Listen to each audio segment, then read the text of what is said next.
There have been a lot of conversations over the past year or year and a half about the physical footprint of our buildings across our district.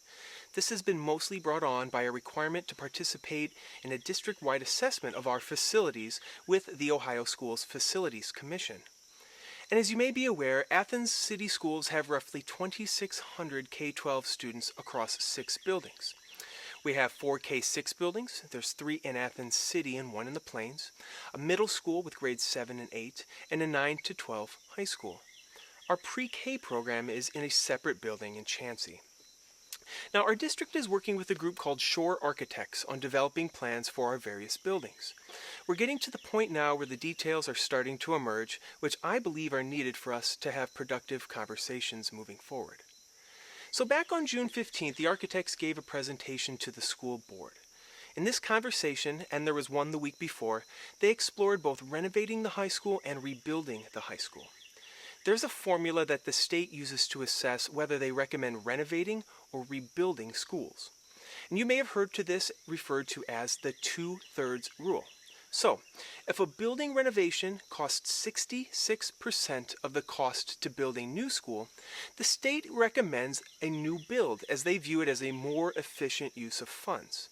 So again, according to Shore Architects, the district's cost to renovate the existing high school is 78% of the cost to build a new high school for 800 students and a 366-seat auditorium.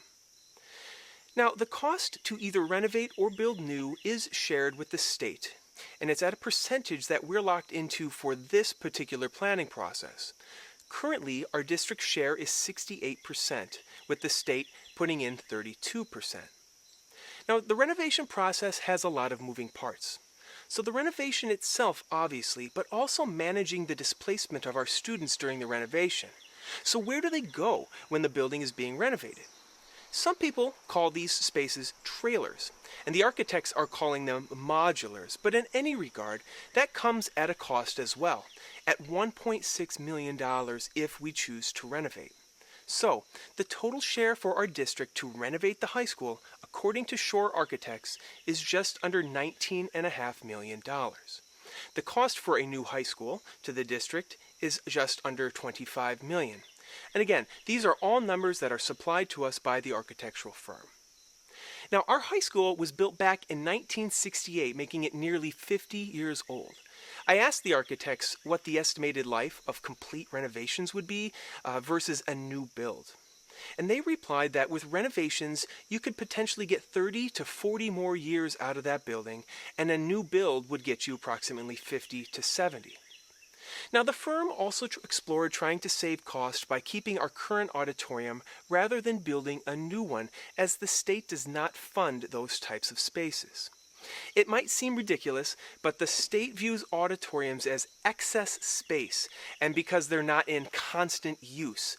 So if a high school were to be built, the cost for the new auditorium would fall on us here in Athens. This is what is known as a locally funded initiative, or LFI. This is because the state of Ohio views auditoriums as spaces that aren't in regular use. And according to a recent interview a few weeks ago, Rick Savers, who is with the Ohio Facilities Construction Commission, remarked that auditoriums would take up a lot of money for a room that doesn't have a whole lot of purposes. As a musician and an ardent supporter of arts and arts education, that kind of hurts. But in any regard, the state requires that any new building needs to be unattached to existing structures. So the firm drafted an option that kept the auditorium and the gymnasium, converting them to their own freestanding structures. This was an attempt to convert the current gym into a sort of auxiliary gym and save on the cost of building a new auditorium. This all clocks in at a cost of $6.6 million.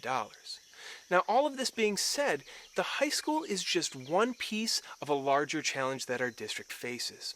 We're going to need to consider some degrees of renovation at Athens Middle School, as well as at West, East, Morrison Gordon, and the Plains Elementaries. So thanks for listening. I'd love to hear your thoughts on this, and you can reach out to me at Sean@SeanParsons4ACS.com. I'm Sean Parsons, and I hope to have your vote on November 7th for Athens City School Board.